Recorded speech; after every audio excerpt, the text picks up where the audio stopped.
Yang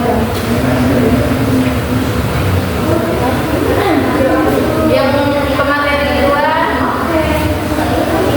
perkenalkan nama saya Era Zuraida Mikiel dengan NPM 2411080109. Saya sebagai materi kedua.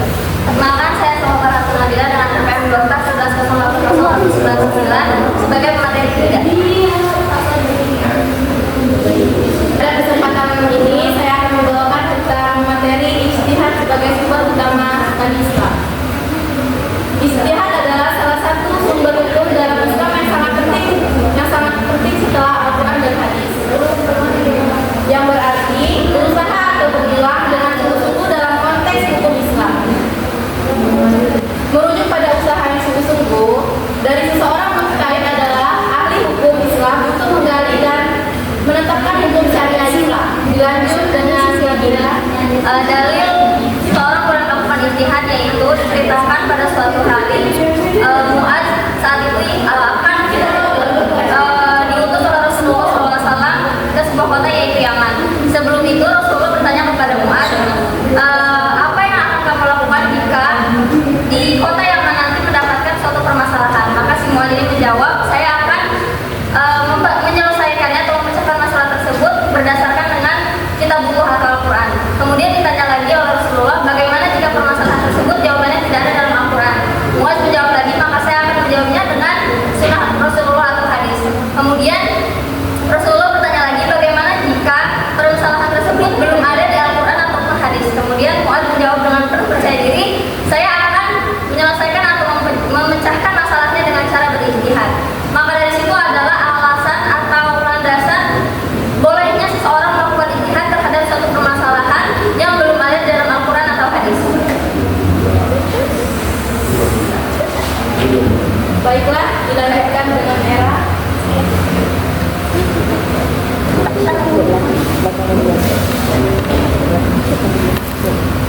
Baik, di sini saya akan menjelaskan tentang syarat-syarat ijtihad. Nah, orang yang ijtihad itu namanya adalah mujtahid. Nah, jadi saya di sini akan menjelaskan tentang syarat-syarat mujtahid. Nah, syarat-syarat mujtahid itu ada 5. Yang pertama yaitu penguasaan bahasa Arab. Mengapa seorang mujtahid itu harus menguasai bahasa Arab? Karena dalam Al-Quran dan hadis itu menggunakan bahasa Arab. Jadi seseorang mujtahid harus benar-benar mendalami penguasaan bahasa Arab. Yang kedua yaitu pengetahuan tentang Al-Quran. Nah, jadi yang kedua itu menjadi seorang mujtahid itu harus paham apa itu Al-Quran, bagaimana sebab-sebab turunnya Al-Quran, ayat-ayat Al-Quran, bagaimana cara membaca Al-Quran yang baik, makhraj hurufnya yang benar itu bagaimana. Nah, jadi harus menguasai seluruh tentang Al-Quran, bahkan jika bisa itu boleh untuk menghafalnya. Yang ketiga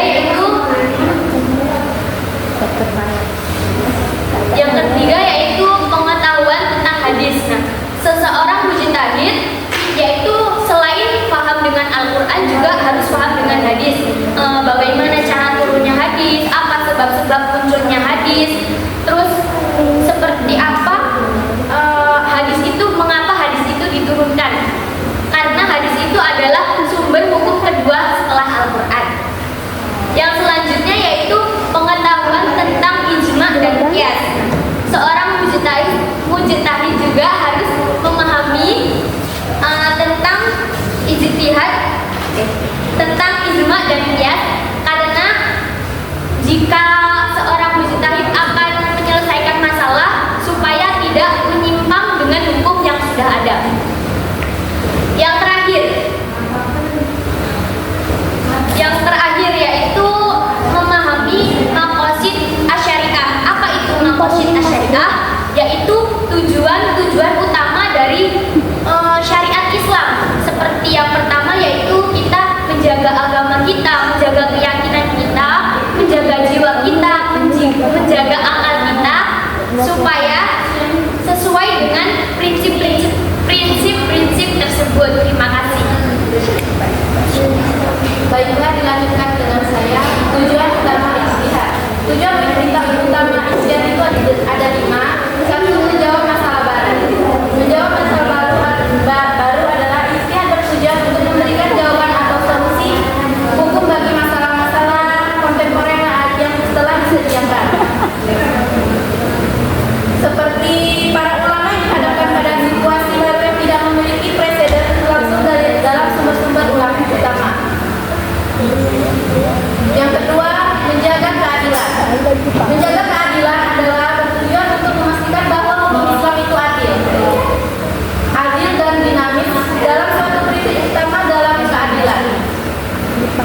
Ijtihad memungkinkan ulama untuk mengevaluasi keputusan hukum yang dihasilkan melalui ijtihad. Yang ketiga, menjaga konsistensi. Menjaga konsistensi dalam prinsip dasar Islam dalam kondisi yang penting bagi ulama. Yang keempat, menyesuaikan dengan perubahan. Maksudnya seperti salah satu ijtihad dalam kemampuannya untuk membuat hukum dalam Islam yang relevan dengan perubahan sosial, budaya, ekonomi, dan teknologi. Dalam zaman masyarakat menghadapi tantangan-tantangan yang berbeda. Yang kelima, mencegah statisme. Ijtihad berperan penting dalam menjaga hukum Islam. Secara keseluruhan, ijtihad merupakan elemen-elemen krusial dalam menjaga dinamika hukum Islam. Dilanjut dengan Selanjutnya yaitu macam-macam ijtihad. Ijtihad terbagi menjadi 5, yaitu yang pertama ada qiyas, istisna, maslahah mursalah, dan saddu dzari'ah. Yang pertama ada ijtihad. Ijtihad yaitu merupakan penetapan hukum berdasarkan kesepakatan ulama. Contohnya di sini yaitu pada zaman Rasulullah SAW, setelah wafat adanya pengumpulan Al-Quran yang dilakukan oleh khalifah. Kemudian yang kedua ada qiyas. Qiyas yaitu adalah penetapan hukum dengan cara membandingkan suatu hukum yang telah ada sebelumnya. Misalnya di sini adalah pengharaman narkotika. Pada zaman Rasulullah SAW narkotika belum ada, tapi telah ada khamar. Di sini narkotika haram karena sifatnya yang sama-sama memabukkan sesuai dengan khamar. Kemudian ada ihsan, yaitu penetapan suatu hukum yang mengutamakan kemaslahatan umat. Contohnya yaitu seorang dokter yang boleh melihat aurat pasiennya. Kemudian ada maslahah mursalah, penetapan hukum yang mengutamakan kemaslahatan umum. Contohnya di sini adalah pembangunan jalan di atas tanah pribadi milik seseorang. Dengan syarat, contohnya ketika seorang pemerintah itu membangun jalan di atas tanah milik pribadi, maka harus membayar konsekuensi atau kompensasi kepada pemilik tanah pribadi tersebut. Kemudian ada saddu dzari'ah, yaitu penetapan hukum yang dilakukan guna mencegah kerusakan. Contohnya di sini adalah melarang membangunnya tempat hiburan di pemukiman masyarakat. Hal ini ditujukan sebenarnya nggak apa-apa, tapi demi mencegah sesuatu yang buruk terjadi maka hal tersebut dilarang. Jadi kesimpulannya adalah ijtihad adalah sebuah usaha yang dilakukan dengan sungguh-sungguh oleh seorang mujtahid untuk memecahkan suatu masalah atau menetapkan suatu hukum masalah yang sebelumnya belum ada atau dijelaskan dalam Al-Quran atau hadis. Ketika seorang mujtahid melakukan usahanya itu berijtihad, maka ia akan mendapatkan 2 pahala apabila ijtihad tersebut benar, dan apabila ijtihad tersebut tidak benar maka ia telah mendapatkan 1 pahala. ada yang ingin bertanya? Saya jangan dibohong.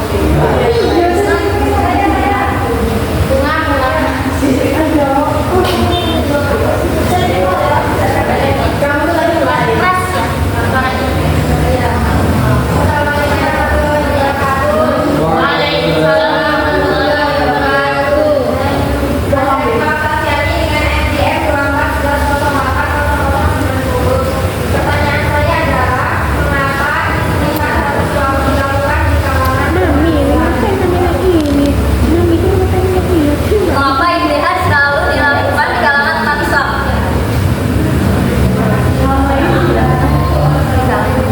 Mengapa itu yang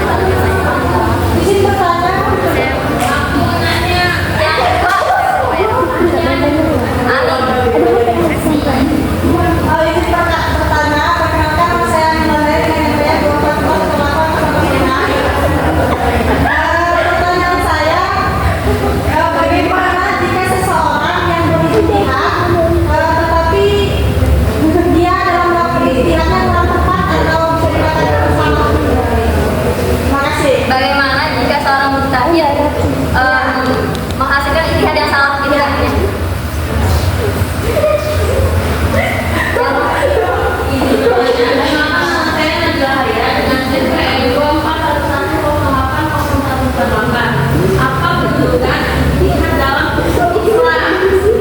Apa kedudukan ijtihad dalam Islam? Dalam hukum Islam.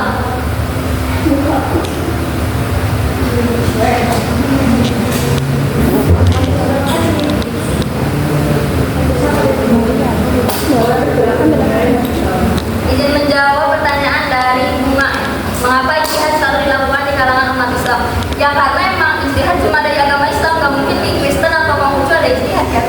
Jadi Oke, baik, saya akan menjawab pertanyaan yang kedua, yaitu bagaimana jika seseorang mujtahid menghasilkan ijtihad yang salah. Jadi seseorang mujtahid hanya akan mendapatkan satu pahala saja jika dia menghasilkan ijtihad yang salah. Nah, izin menambahkan kan harusnya dapat dua pahala. Pertama, karena ia telah melakukan ijtihad. Yang kedua, karena benarnya ijtihad yang dia lakukan. Jadi kalau misalnya salah ya cuma satu. Izin oh iya. Izin menambahkan, nama saya Nada Sri Gunawan dengan NPM 2411080194. Saya ingin menambahkan pertanyaan kedua. Bagaimana jika seseorang mujtahid menghasilkan ijtihad yang salah? Menurut saya, seorang mujtahid itu kan emang seorang manusia biasa, yang mana manusia itu al-insanu tidak maha khata'. Manusia itu adalah seseorang yang tempatnya salah.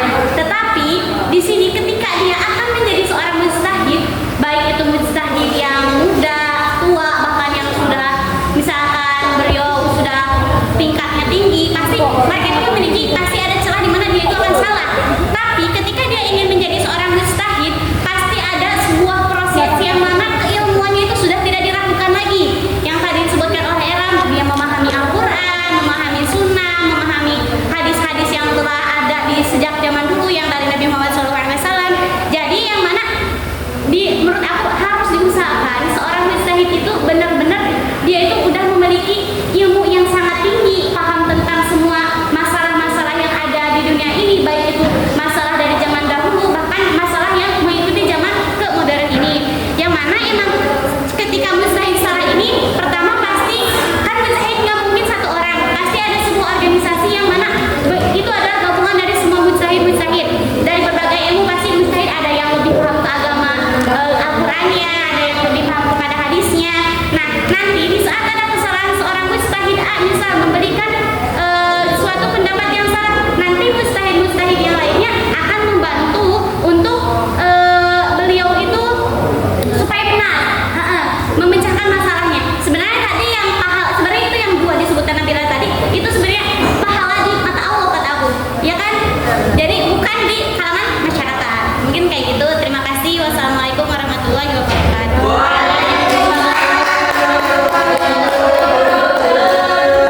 Selanjutnya izin menjawab pertanyaan terakhir yang dari Nabila. Apa kedudukan ijtihad dalam hukum Islam?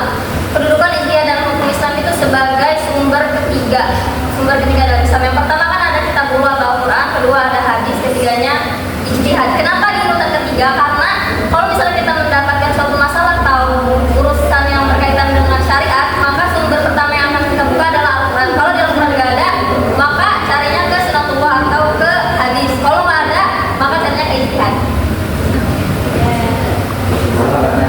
Ada yang ingin mendapatkan?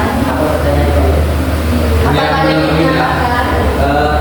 Sebelumnya izin menambahkan untuk pertanyaan ketiga, apa kedudukannya? Jadi kedudukan di dalam Islam ijtihad itu jadi kedudukan yang salah satu dari beberapa yang penting. Karena begini, pada zaman sekarang banyak orang yang pakai persepsi sendiri untuk menghukumi Islam. Contohnya seperti ini, ada orang nggak pakai jilbab gitu. Nah, ada orang itu menurut saya nanti kalau orang itu nggak pakai jilbab itu nanti bakalan masuk neraka. Itu kan suatu persepsi yang salah sebenarnya. Kita nggak tahu. Terus apa untungnya dari ijtihad tadi? Jadi kita tuh bisa melihat misalnya dari perkataan dari tentang ketika ada orang yang tidak pakai jilbab itu ya tetap dosa. Cuman ya jadi kita nggak sebenarnya persepsi sendiri. Menurut saya itu salah. Emang kamu siapa? Kok di dalam Islam menuliskan masalah sendiri? Jadi untungnya dari ijtihad tadi nggak ada menurut saya, tapi menurut ulama, menurut dari tabi'in ini, menurut dari habib ini, dari ini, dari situ. Cukup sekian, terima kasih.